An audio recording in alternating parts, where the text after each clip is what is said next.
In today's video, we're going to look at how to read a stock chart.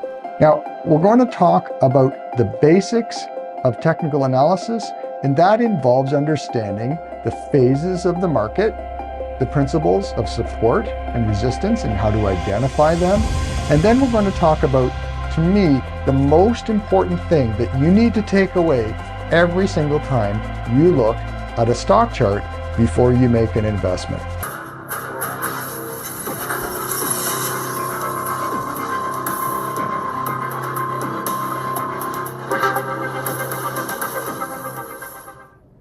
To start off, I want to talk about how a stock chart is constructed, and I also want to make you aware of the different time lengths we can use on stock charts to get an understanding of how we should be trading that security.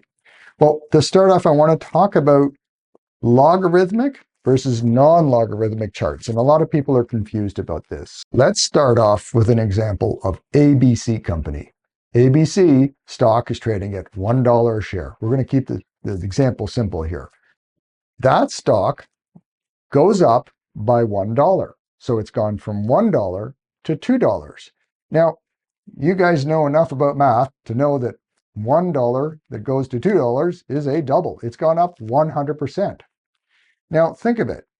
Now the stock, after a few years, is finally trading at around $9 a share. And it goes up $1 the next day. Well, if you had a non-logarithmic stock chart, that is, the dollar move when it was trading at $1 and moved to $2 looks the same on the chart. It's the same distance or movement on the chart as from $9 to $10. And that doesn't make sense, does it? So I want you to keep that in mind, that you need to have a logarithmic chart because it proportionalizes the moves as the stock price gets higher. So never use a non-logarithmic chart when you are charting. And I'm sorry to say that on the internet, there's a ton of line charts that you will find where they show stocks or commodities or bonds or whatever it is you're looking at, and they're not logarithmic charts. And they're very deceiving insofar as when we're trying to discover what the trend is and what the support resistance levels are, which we will discuss in a moment. I'll now cover some of the basics regarding time length.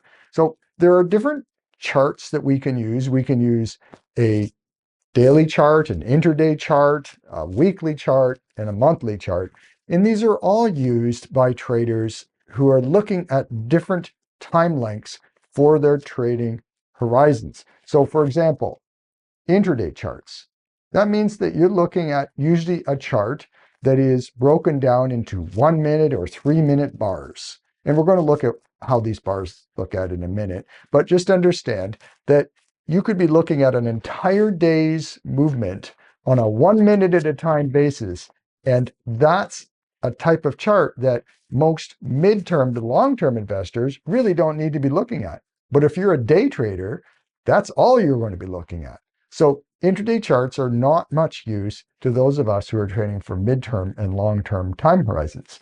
However, daily charts can be of use because they can help us refine our trades on a close-up basis. But we should always start from the longest chart horizon and work our way down to look at a closer and closer view. So we can start off with a monthly chart, which each bar is 1 month, and we can move closer and closer by looking at a weekly chart and then a daily chart. The monthly chart is going to give you a big picture, maybe 10 years of data. The weekly chart might be 5 years of data, and the daily chart might be a year of data. And you look closer and closer and refine your trade. So understand that they each have their purpose, but you do not want to be using the wrong chart for the wrong tool. In other words, if you're planning on being in the trade for, say, 6 months, that's your average horizon, I don't think a monthly chart is going to help you much. You probably want to focus on a weekly or daily chart to make your decisions. So we'll take a look at how that works in a moment, but I just wanted to give you some insights as to how you use longer term versus shorter term horizons on the charts. So I should finish up by saying that this video series is going to be geared more towards the midterm to longer term viewing. investor and not so much the short-term speculators. Now let's talk about the 4 phases of the market.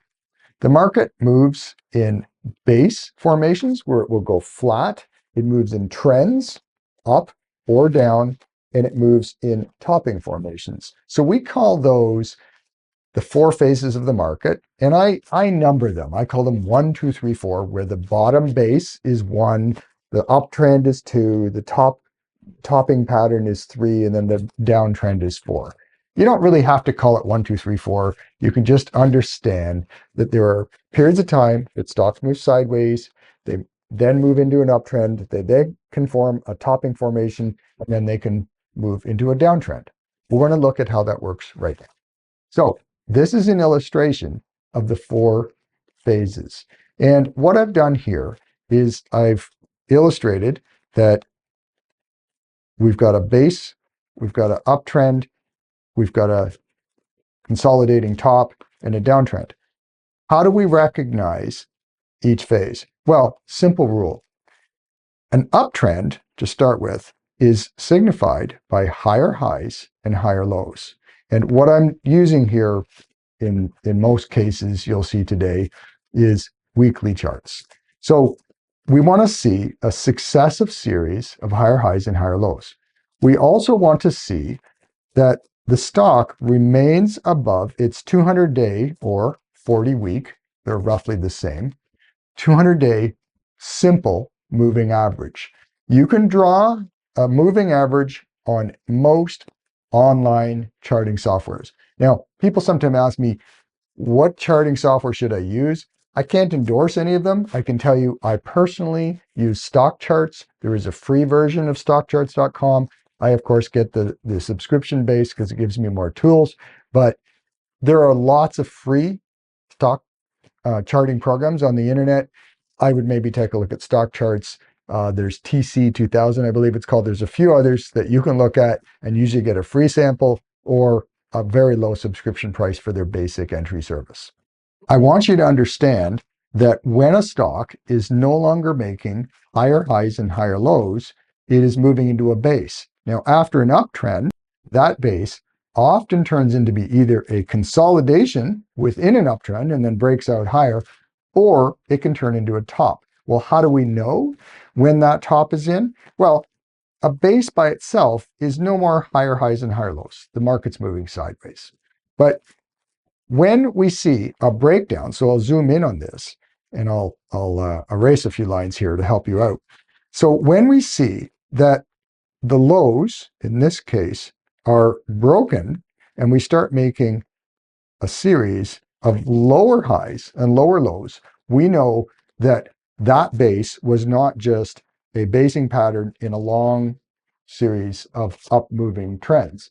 This was, in fact, a top. And that's the only way you can really identify a top is when it actually breaks down. But you can catch it early by noting highs and lows. When you see that the market is moving below the 200-day, which it can through a base, so you don't get too upset by the market staying below its 200-day moving average. But what you do need to notice is when we start seeing those successive lower highs and lower lows on the chart, and it remains below the 200-day or 40-week moving average. That's a downtrend. You can call it phase 4 like I like to, or just call it a downtrend. When the market finally comes to a floor, it stops going down and it moves into another base. And here we go again, no more lower highs and lower lows. And the market may move around the 200-day moving average. It may move slightly below it, may move slightly above it, but it really doesn't seem to be showing any significant adherence to below or above the 200-day. And then when we see the market begin to take out those highs and make a higher high and a higher low and move into the successive series that we've been talking about, highs and lows going higher, we now have evidence that we've moved into a new bull market. And we look to see that the market has moved back above and is staying above its 200-day moving average, and so on. So I hope this gives you an understanding of the 4 phases of the market, where we have periods of consolidation And we identify if that consolidation is going to turn into an uptrend or a downtrend by the way it breaks up or down. Higher highs, higher lows, that's an uptrend. Lower highs, lower lows, that's a downtrend. And where the market is versus its 200-day moving average confirms that trend. Now let's look at an example of a stock that illustrates the four phases that I've been talking about. And this is a chart that I took out of my trading course. This is an example of a company that really has moved beautifully within those four phases. And I think it's a great way of explaining how this principle works. So we're looking at GE, and I'm kind of zooming in at GE, which is General Electric, and we're looking at an uptrend here. It's fairly obvious. We have higher highs and higher lows. Now you'll notice I did not put the 200-day moving average on this because at this point, I'm going to keep this chart fairly clean. Now, what we're looking at here is you can see there was a higher high there and a higher low there, and same here. And then the stock made a subsequent high and it pulled back. But this time it pulled back to a lower low because the last low was right here. This low, and if we zoom in, you can see is below this particular low right here. It then did a very short rally, and I'm going to delete, and you can see this small rally, and then it came in and produced a much lower low, followed by a high that again was lower than the peak price. So it's a lower high and a lower low that we're looking at. The stock went on to plummet, made another lower low, rallied back, another lower high. So we knew at this point that that was the top. That was the topping base formation. And instead of breaking out positively, it started moving down. So now we know that we're in a downtrend. So to erase my lines that can confuse the eyes a little bit, we now start following our highs and lows. If we were watching the 200-day moving average, we would have noticed that the moving average looks something like this, and then the market moved below it. And now what you would probably find is the market is moving below the 200-day as it makes its successive lower highs and lower lows. And then at some point, it puts in the final lowest low and the final lowest high, and then it breaks out. Well, here we have a high here and another high here that are roughly even. We are starting to see evidence that we are in a consolidation period at that point. We are now going to be looking for if the market can break the last high and last low, the last peaks and troughs, I should be calling them. So there's a peak, there's a trough, there's a peak, that's higher. There's a trough, that's higher. We now have evidence that GE has gone from a downtrend to a base to a new uptrend. So in the meantime, if we were to look at our 200-day moving average, it's going to look something like this. So long as we don't see lower highs and lower lows, we're in an uptrend. Now, let me just show you an example of a period where the market has consolidated for a while in the middle of the uptrend, and that's right here. You can see the highs here, the high here was higher than the next high, but the lows were not getting lower. The lows, in fact, were finding a base, and we'll be talking about the principles of support and resistance coming up. Whatever the case, we have a chart that's showing us support is making relatively similar peaks, and that means the market at this point was just consolidating. It's not until you see a breakdown or a break above through new peaks or new troughs to lower or higher points that we can suggest that something has changed. So GE consolidated for a while, and then lo and behold, took out the previous peaks, took out the previous trough. The bull market was still in place. But wait, let's zoom in some more. What happened here? Higher high, higher low, higher high, lower low, lower high, lower low, lower high. Now we've moved into a new downtrend. I can guarantee you at this point, the market has moved below the 200-day and or 40-week moving average, and we now have evidence of a new downtrend, and so on. So I could continue to show examples here. You'll see that the market moved down. It actually moved down quite strongly in 2008. It made a series of consolidation patterns. The market moved up through higher highs and higher lows, new uptrend, consolidation, new downtrend, on and on. So I hope that example of GE gives you some insights on how you're going to spot basing and trending markets. Now let's take a look at the S&P 500. And really what I'm going to focus on here is just the way the moving average does add additional evidence to whether the market's in phase 1, 2, 3, or 4. The green line on this chart is the 200-day or 40-week moving average. So what we're seeing here is obviously the uptrend coming into 2001. So this is 2001. So there's a series of higher highs and higher lows, and the market was supported by the 200-day. Now, rather than focus on the peaks and troughs like we were doing in the last chart, I'm just going to focus on the 200. So you can see that there was a change in peaks and troughs, and the market moved below. And in fact, if we zoom in on this, the market moved below its 200-day or 40-week moving average. So you can see that the 200-day offered evidence that the market was about to move into a new trend. Same thing here, no more lows and highs that are getting lower, and the market moved above the 200-day moving average, 40-week moving average, and it generally supported the trend, even though it would spike down below. But we're looking again for the two conditions before we make a decision to move out of the market. And those two conditions are, did the market make a lower high and a lower low, and did it crack its 200-day moving average? And in this case, even though we saw plenty of examples of tiny spikes below the 200-day, we were not making lower highs and lower lows, and we were not breaking the 200-day in a material way. The next principle I want to talk about is when we're looking at our rules of making higher highs and higher lows, is that we need to have a filter for what I like to call head fakes, and that is movements where the market has overshot the moving average and possibly taken out a low. So let's take a look. Here we have an obvious uptrend. Well, you're making higher highs and higher lows, but on occasion, the 200-day moving average is taken out. You can see that right here, and even small spikes like here and here.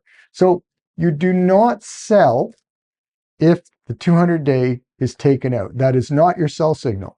You sell when you have a lower high and a lower low and a break of the 200-day moving average. So this is going to save you through all these spikes below the moving average that might fool you into reducing your equities and then getting whipsawed as the market moves right back up. Now, I'm going to zoom in on the most recent market pullback, which was 2022. That was a legitimate bear market, and Value Trend, as always, followed our trading rules by selling out when we got a lower high and lower low in 2022. So you can just see that in this case, instead of doing a head fake and then moving right back up, we had a lower high, a lower low, it moved below the moving average, and we at Value Trend counted 3 weeks before we began selling. And in fact, we let it fall, rally, and it did not move back above this high, so we began selling and we began legging out at that time. So just understand that short moves below the moving average are not necessarily going to tell you to sell. They're just a supplementary indicator to the basic principle of peaks and troughs getting higher or lower. So hopefully you understand this concept that the moving average is a tool to be used in conjunction with the trend rules of peaks and troughs, but not in lieu of those basic rules. Now let's take a look at how to draw a trend line on a chart. Well, we understand the principles of peaks and troughs getting higher or lower. So what we can do is we can draw a trend line, as I have on this diagram, of peaks, in this case, getting lower, troughs getting lower. And when we have a successive period of at least 2 peaks and troughs getting lower, we can confirm that that is a downtrend. And in the case of an uptrend, same thing, higher peaks, higher troughs, 2 in a row, that's an indicator of an uptrend. At least that's the rule I use. When we have no higher highs and no lower lows, then we are in a consolidation. So we draw a trend line in a downtrend that runs along and touches the peaks. And you'll find, generally speaking, that when we're in a downtrend, the market will rally back up to a lower high, but it will, if you've extrapolated your trend line a bit into the future, you'll find that the movement of the market will actually come back to the top of that trend line. Same thing with an uptrend. We draw it along the troughs this time, higher highs, higher lows, and the troughs are supported by this trend line. And you will find during an uptrend that the market will often pull right back to your extrapolated uptrend. And I use this as a way of finding buy points when a market is in an uptrend. If the market is pulled back a bit and yet it's still supporting at the uptrend, I often use that as an opportunity to add to a position. Next principle is the principle of support and resistance. And you saw this during the basing phases. Now remember, you can see a base that's within an uptrend. It might move sideways for a while, as we saw on the GE chart earlier, or you could see a market in an uptrend base and then break that base to the downside. Well, we need to understand why that base occurs and actually how to trade it. So the idea of support and resistance is that investors identify a point where they like this stock. So let's call this stock, just for argument's sake, $10 at support. And we're going to call it, just for argument's sake, $20 at resistance. So what happens is investors bought this stock at $10 and they watched it go to 20. Now, remember, there's always a trade on each side. So an investor buys the stock, but somebody else sold it to you and vice versa. So somebody here bought it at 20. Somebody here sold it at 10. Well, they're hoping, in this case, the person that bought it at 20 to get their money back after it falls to $10. So meanwhile, investors who missed the trade at $10 are wishing the stock would fall to $10 so they could buy it because they missed it the first time. So that's support. So what we're having is a battle between the bulls who want to buy it if it gets cheap enough, and the bears who maybe bought it at 20 and don't want to own it anymore. So when they see it rally back to 20, it causes sellers, those people that paid 20. I mean, what would you think? If you paid $20 for a stock and you watch it fall to 10, you're probably thinking, if I could only get my money back. Well, as soon as they get their money back, there's a certain number of investors that will sell the stock at $20 and vice versa. People that missed the trade the first time, they always say, well, if I could have only bought it at $10, then they see it fall to 10, they remember and they buy it. So over and over this happens. Eventually, a stock can often break out and then sometimes even move into a new consolidation. Well, people that bought the stock this time, because again, the original people that bought the stock at 20, watched it fall to 10. The next time it went to 20, they sold, but somebody else bought it at 20 this time. And those people are saying, gee, that was a bargain because it moved from 20, and in this case, to 30. I'm going to call this $30 just for fun. Well, again, you now have people that remember when it was $20 and are saying, gee, if it ever moves back to $30, or sorry, I should say, if it ever moves back to $20, I'm going to buy it. So this is the principle of support and resistance. There's always people who remember what they paid and remember what they bought. And that is why old resistance becomes new support. Because when it moves above that level, there's a new set of investors that wish they had bought it, in this case, at $20, and on and on. I hope that helps you understand the principles of why support and resistance exist, and also how sometimes old resistance can become new support if a stock breaks out. So let's take another live example. Again, I pulled this chart out of my online trading course because I think it's a good example. In the online trading course, there are many, many, many charts that I look at just to help you understand the concept. I tried pulling out the easiest one from the course just to help you understand this principle. So here we have Acon Group, and it's during the mid era between 2016 and 2021. And you can see that Acon was trading, I think this is around $12 or so, and it would bounce off of that. Sometimes it would spike below, and you got to be careful with the spikes because again, I use my rule of three. If the spike lasts longer than 3 weeks, I'm not interested in the trade. However, I give it 3 weeks to do that, and you can see 1, 2, 3 bars and move back up. Whatever the case, I want you to concentrate on this approximately $12 level that on occasion it breaks, but it tends to stay at around $12 and it tends to move up to around $17. So we're going to call support $12, resistance $17, and this happens over and over. So it's interesting because one of the trades I like doing is buying near support on a successful bounce. So I wait for it to move up before I buy, like it did here. So if we look at it, touched support at around that $12 level, it moved up, didn't retrace to below resistance or support, I should say. So up it went. And it was a great trade. And I had noticed that it had resistance, say around 17. So we would sell it here. And in fact, Value Trend did this trade numerous times over this time period.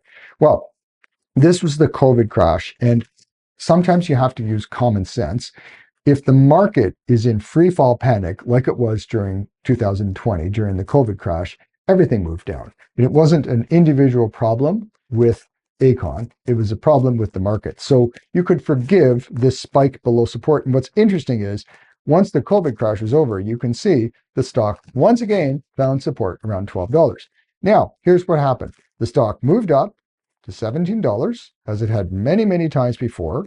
It found resistance, but this time broke out. And instead of breaking out like it did here, only to fail, it broke out, tested the old level of $17 and moved up. Tested again, and I can tell you from current history, it moved up and moved into a new uptrend. So now you can see that old resistance at around $17 became new support on the chart. It started moving up and down around $17 with a high of around $20. So now you can see how the market tests support and resistance levels and why they remain in place. So I promised at the beginning of the video that I would give you the most important thing to know and understand about charting. And that most important thing is an old rule that I was taught by my original teacher in technical analysis. I was very fortunate very early in my career to be taught technical analysis by what some people consider the greatest technical analyst out there. That could be argued, but I will call him the greatest technical analyst. It's Ralph Acampora. And Ralph has been he founded the Market Technicians Association. He has been integral in the development of technical analysis over decades and decades. And I was just very lucky to be introduced to him. I spent a week in a classroom, went to lunch with him personally. It was just a great experience. And the most important thing that Ralph taught the class was never predict what the stock's going to do. Only ask what it's doing. So don't ask what it's going to do. Ask what it's doing. Because we only know that it's trending up, it's trending down, it's basing. We don't actually know what it's going to do. So when we see a breakout, we can say it has broken out. And so long as it remains that level, we can go with the trade and say, yeah, it's a new uptrend. So I just really want you to understand that our job is not to predict. Our job is to prepare. So let's review the rules that we talked about today. Remember, I mentioned 2 successive highs and lows indicate an uptrend. The reverse is true. 2 successive lows and highs, peaks and troughs, call them what you will, is a downtrend. A lack of either of those conditions, in other words, no new highs, no new lows, it just the market's kind of wavering, that's called consolidation. That consolidation is going to turn into an uptrend if the market breaks out to the upside. In other words, it takes out the last low and the last high. The consolidation is the beginning of a new downtrend, possibly, if it takes out the last low and high to the downside. So pretty simple stuff, but you need to understand that when you're looking at a chart, because you're operating in real time when you're looking at charts. And the most important thing is to keep an eye on those peaks and troughs. So again, the other thing to keep in mind is that old support levels and resistance levels are to be respected because they're often tested in the future. So always eyeball support and resistance levels on the chart that you're looking at to get an idea where the stock might find potential resistance or potential support of the current price. Well, thanks for watching this video. I hope it helped you with your understanding of the basics of understanding a chart. If you want more information and more detail on this, I do encourage you to take a look at my online trading course because I'm really trying to skim the surface here to give you the basics. Now, I still appreciate in the comments if you have any comments on what you liked about this video or what you might want to see in future videos. Again, always looking for your input. And I'll catch you in the next video where we're going to talk about the next step in looking at charts. See you then.